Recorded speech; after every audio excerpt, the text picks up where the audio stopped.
പിന്നെ കുറേ നേരത്തിന് എല്ലാവരോടും പരിഭവവും പരാതിയും സ്നേഹപ്രകടനവും ഒക്കെ ആയിരുന്നു.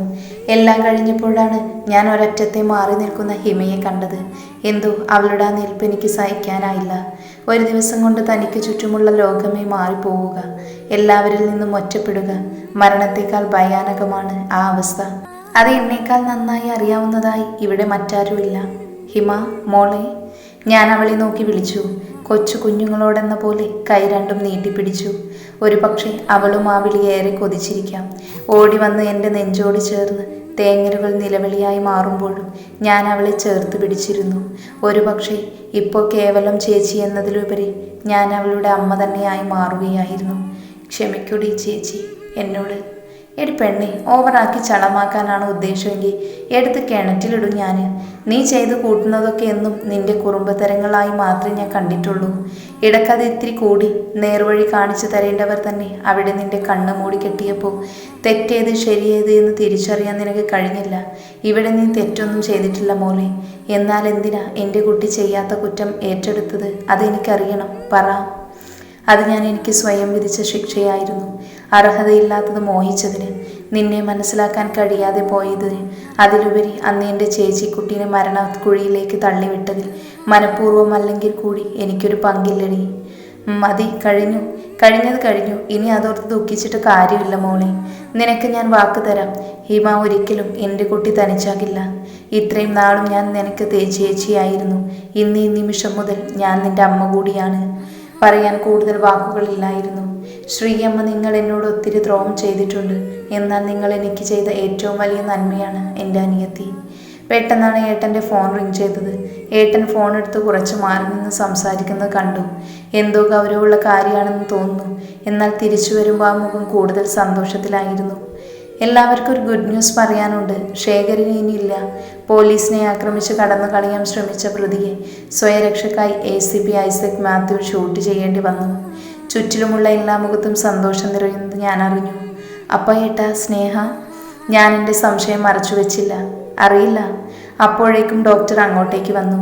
മീര, ഇപ്പം എങ്ങനെയുണ്ട്? Fine doctor. ഓക്കെ, അപ്പോൾ ഇന്ന് തന്നെ റൂമിലോട്ട് ഷിഫ്റ്റ് ചെയ്യാം. Take rest. Okay doctor. പിന്നെ നടക്കാൻ ഇത്തിരി പ്രയാസം ഉണ്ടാവും. മുറിവ് ഉണങ്ങും വരെ നടക്കരുത്. ഓക്കെ, അത് ഞാൻ ഏറ്റു. പുഞ്ചിരിയോടെ ഏട്ടൻ ഡോക്ടറെ നോക്കി പറഞ്ഞു. മെഡിസിനൊക്കെ കുറിച്ച് തന്ന് ഡോക്ടർ പോയി. റൂമിലോട്ട് മാറ്റിയപ്പോഴേക്കും വൈകുന്നേരമായിരുന്നു. ഒരാൾക്ക് മാത്രമേ സ്റ്റേ ചെയ്യാനുള്ള പെർമിഷൻ ഉണ്ടായിരുന്നുള്ളൂ. എല്ലാവരും മോർണിംഗിൽ വരാമെന്ന് പറഞ്ഞ് ഏട്ടനെ ഏൽപ്പിച്ച് തിരികെ പോയി. ഹിമയുടെ കാര്യങ്ങളൊക്കെ ഞാൻ ആൻറ്റീനെ ഏൽപ്പിച്ചു. പതിയെ കണ്ണടച്ച് അങ്ങനെ കിടന്നു. ഇടയ്ക്കെപ്പോഴോ നനുത്തൊരു സ്പർശം നെറ്റിയിൽ അനുഭവപ്പെടാൻ തുടങ്ങിയപ്പോൾ മെല്ലെ കണ്ണു തുറന്നു. അപ്പം വിശ്വാസം തെറ്റിയില്ല, ഏട്ടനാണ്. എന്താടോ, ഉറങ്ങിയോ? ഇല്ല, ചുമ്മാ ഓരോന്ന് ആലോചിച്ച് കിടന്നതാ. മീര, തനിക്കൊത്തിരി വേദനിച്ചോ?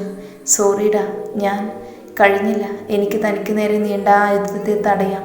പക്ഷേ എനിക്ക് ഉറപ്പുണ്ടായിരുന്നു മീര മരണത്തിൽ പോലും തന്നെ ഞാൻ ഒറ്റപ്പെടുത്തില്ല എന്നത്. എനിക്കറിയാമായിരുന്നു ഏട്ടൻ വരുമെന്ന്. കണ്ണടയുമ്പോഴും മനസ്സ് മുഴുവൻ ഈ മുഖമായിരുന്നു. ഏട്ടൻ പതിയെ എൻ്റെ കണ്ണുകളിൽ ചുംബിച്ചു. അതെ, ഞാനൊരു കാര്യം ചോദിക്കട്ടെ? ചോദിക്ക്. വഴക്ക് പറയൂ? ഇല്ല. തല്ലോ? ഇല്ല. പ്രോമിസ്? പ്രോമിസ്. God promise? നിന്റെ ഡാഡി പ്രോമിസ്. ദേ പെണ്ണെ, മനുഷ്യനെ വട്ടാക്കല്ലേ. വെറുതെ ഇരുന്ന മനുഷ്യനെ ചൊറിഞ്ഞ് ഡാഡിനെ സ്മരിച്ചപ്പോൾ എന്തൊരു സമാധാനം. നോ മീര, നിന്റെ അച്ഛനാണ് ആ കടുവ വിളിച്ചേക്കുന്നത്. പ്രതികരിക്കുമോളെ. ഡോ, താനിപ്പോൾ എന്തിനാ എൻ്റെ അച്ഛനെ വിളിച്ചേ?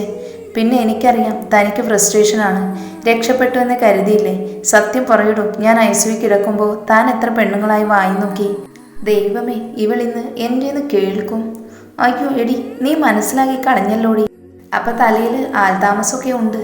പിന്നെ എത്ര എണ്ണത്തിന് വായി നോക്കിയെന്നല്ലേ? എണ്ണൻ പറ്റിയില്ലടി. ഒരു 4-5 എണ്ണത്തിന് നോക്കിക്കാണും.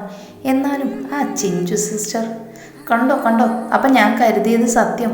അയ്യോ, എൻ്റെ കെട്ടിയോനെ വഴിപിടിച്ചു പോയേ. ഞാനിതെങ്ങനെ സഹിക്കും? ദേ കുരുട്ടെ, മര്യാദയ്ക്ക് മിണ്ടാതെ കിടന്നു. അല്ലയെടുത്ത് കടലിൽ എറിയും ഞാൻ. ആ, ഇനിയിപ്പോൾ എന്നെ കടലിലോ കിണറ്റിലോ എറിയും. അപ്പോൾ പിന്നെ കാര്യങ്ങളൊക്കെ സുഖല്ലേ? ഇടി നിന്നെ ഞാനിന്ന്. ഏട്ടൻ എൻ്റെ അടുത്തോട്ട് വന്നതും ആരോ ഡോറ് തുറന്ന് അകത്തേട്ട് വന്നു. Sir, food? ആ, ഇങ്ങോട്ട് തന്നേക്ക്. ഏട്ടൻ ഫുഡ് പകർത്തി എനിക്ക് കൊടുത്ത് തന്നു. ഓരോ ഉരുളയും വായിലോട്ട് വെക്കുമ്പോഴും എനിക്ക് കണ്ണ് നിറഞ്ഞു വന്നു. എന്താടി, എരിവ് കൂടുതലുണ്ടോ?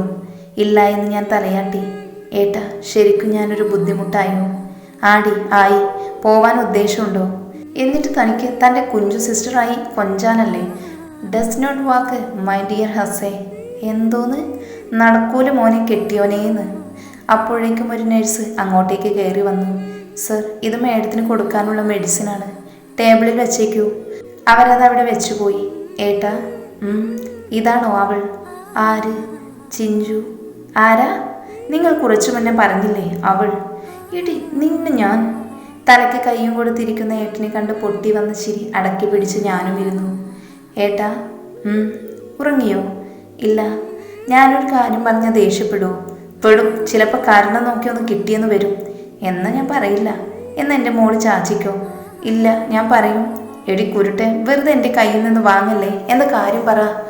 അതെ ഏട്ടാ, എനിക്കില്ലേ. എന്താടി, വേദന വല്ലതും ഉണ്ടോ? അതല്ല, എനിക്കില്ലേ കടൽ കാണാൻ തോന്നുക. എന്നെ ബീച്ചിൽ കൊണ്ടുപോകുമോ? നല്ല തോന്നല്. എൻ്റെ കുട്ടിയുടെ മുറിവൊക്കെ ഉണങ്ങിയാൽ ഞാൻ കൊണ്ടുപോവാട്ടോ. എടുക്കടവേ. അപ്പോൾ അല്ല, ഇപ്പോഴോ? ഡസ് നോട്ട് എ വാക്ക് മോളെ. ഇന്ന് വൈകിട്ടാണ് നിന്നെ റൂമിലോട്ട് ഷിഫ്റ്റ് ആക്കിയത്. അത് മറക്കണ്ട. ഞാൻ വാക്കും. ഡോ കടുവേ, താനിപ്പോൾ എന്നെ കൊണ്ടുപോയില്ലെങ്കിൽ ഞാൻ വിളിച്ചു പോവുകയെ. ഇന്ന് ഞാനും ഉറങ്ങില്ല, താനും ഉറങ്ങില്ല. ഈ ഹോസ്പിറ്റലിൽ ആരെയും ഉറക്കില്ല. കാണണോന്ന്?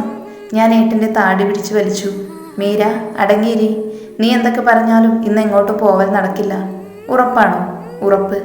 അപ്പം കടുവ രണ്ടും കൽപ്പിച്ചാണ്.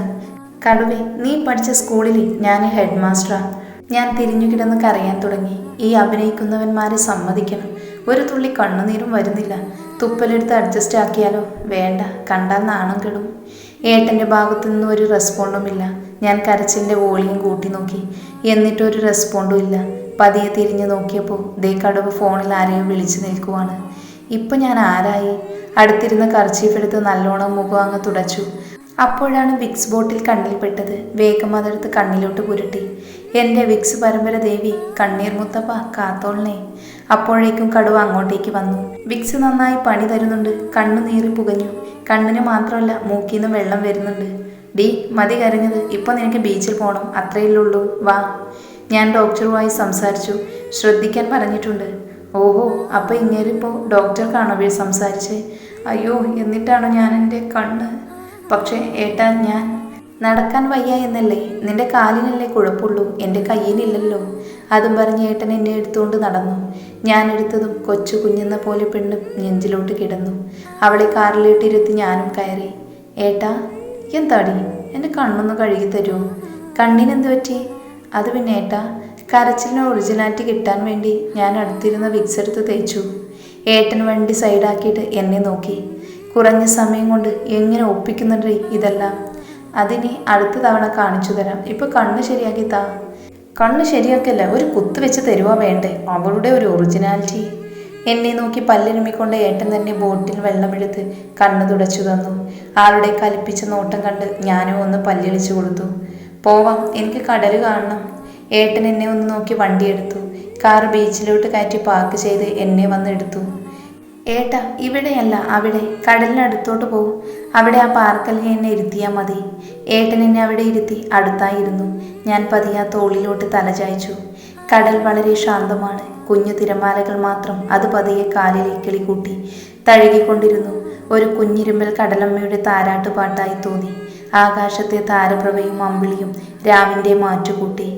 ഏട്ടാ, അറിയാവോ, കുഞ്ഞിലെ എനിക്ക് കടൽ പേടിയായിരുന്നു.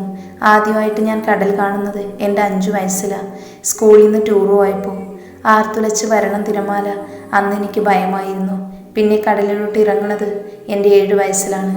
രാമേശ്വരത്ത് വെച്ച് അമ്മയ്ക്ക് ശേഷക്രിയ ചെയ്യാൻ. അമ്മ നേരത്തെ ഞങ്ങളെ വിട്ടുപോയെങ്കിലും താലിയും മറ്റും അച്ഛൻ സൂക്ഷിച്ചിരുന്നു. അന്ന് എല്ലാവരും പറഞ്ഞു അമ്മ കടലിലോട്ട് ലയിക്കാനാണ്. അതിനുശേഷം കടലമ്മയോട് എനിക്ക് സ്നേഹമായിരുന്നു. ജീവിതത്തിലെ ഒരു സുപ്രധാന ഘട്ടത്തിലും ഞാൻ ഇവിടെ എത്തും. ഈ തിരകൾ എന്നെ തലോടുമ്പോൾ അമ്മ എന്നെ അനുഗ്രഹിക്കും പോലെ തോന്നും. കുറച്ചുകൂടി മുതിർന്നപ്പോൾ ഞാൻ എന്നെ തന്നെ ഈ കടലിൽ കാണാൻ തുടങ്ങി. വിഷമങ്ങളും സങ്കടങ്ങളും കുന്നോളം ഉണ്ടെങ്കിലും അതെല്ലാം ഉള്ളിലൊതുക്കി മുന്നോട്ട് അലക്കുന്ന കടൽ. ഇപ്പോൾ ഈ നിമിഷം എനിക്ക് ഈ കടലിനോട് പ്രണയമാണ്, എൻ്റെ കടുവയോട്. മീര, ബോറടിച്ചപ്പോൾ ഞാൻ മറുപടി എന്നോണം ഏട്ടൻ എന്നെ പുണർന്നു. ഏട്ടാ, വിട്ടേച്ചും പോവോ എന്നെ? മറുപടി തന്നില്ല. പകരം എന്നെ അടർത്തി മാറ്റി. എന്തോ പെട്ടെന്ന് അങ്ങനെ ചെയ്തപ്പോൾ എനിക്ക് സങ്കടമായി. ഞാൻ തലകുമ്പിട്ടിരുന്നു. പെട്ടെന്ന് കഴുത്തിലോട്ട് എന്തോ പറ്റിച്ചേർന്നു. പിൻകഴുത്തിലേട്ടൻ്റെ ചുടുനിശ്വാസം ഏൽക്കുന്നുണ്ട്. ആകെ എന്തോ പോലെ ഒരവസ്ഥ. കഴുത്തിലോട്ട് ചേർന്നൊരു മാലയാണ് എന്ന് ഞാൻ തിരിച്ചറിഞ്ഞു. അതിൻ്റെ തലക്കൽ ആലിലെ താലി. അപ്രതീക്ഷിതമായി ആ താലി എൻ്റെ കഴുത്തിൽ കണ്ടപ്പോൾ സന്തോഷം കൊണ്ട് കണ്ണു നിറഞ്ഞുപോയി. മീര, എൻ്റെ പ്രാണൻ, എൻ്റെ പ്രണയം, എല്ലാം നീയാണ്. ദേഹം നശിക്കാം, എന്നാൽ ദേഹിക്ക് നാശമില്ല. അത് പ്രകൃതിയിൽ അലിഞ്ഞു ചേർന്നിരിക്കും. അതുപോലെയാണ് ഞാൻ നിന്നിൽ അലിഞ്ഞു ചേർന്നിരിക്കുന്നത്. നമ്മെ പിരിക്കാൻ ആർക്കും കഴിയില്ല. ഈ താലി വീണ്ടും നിന്നിലെത്തിക്കാൻ കാത്തിരിക്കാൻ തുടങ്ങിയിട്ട് നാളുകളേറെയായി. എന്തെങ്കിലും ഒരു അമ്പലനടയിൽ വെച്ച് ചാർത്തി തരാമെന്ന് കരുതി. എന്നാൽ അതിലുപരി ഇത് അമ്മയുടെ സാമീപ്യത്തിൽ വെച്ചാണെങ്കിൽ കൂടുതൽ ഉത്തമമാണെന്ന് ഇപ്പം തോന്നി. ഞാൻ ഏട്ടൻ്റെ നെഞ്ചോട് ചേർന്ന് അപ്രതീക്ഷിതമായി വീശിയടിച്ച രീതിയിൽ ഞങ്ങളാകെ നനഞ്ഞു. അമ്മ നമ്മളെ അനുഗ്രഹിച്ചതാവും അല്ലേ മീര? ആകുമല്ല, ആണ് മീര. എനിക്ക് ഇനിയോ ഈ ഭൂമിയിൽ ജനിക്കണം. എൻ്റെ പാതിയായി നീ ഉണ്ടാവുമെങ്കിൽ ഉണ്ടാവും. ജന്മജന്മാന്തരങ്ങളോളം നമ്മൾ ഒന്നായിരിക്കും. ഞാൻ ഏട്ടൻ്റെ നെഞ്ചോട് പറ്റിച്ചേർന്നു.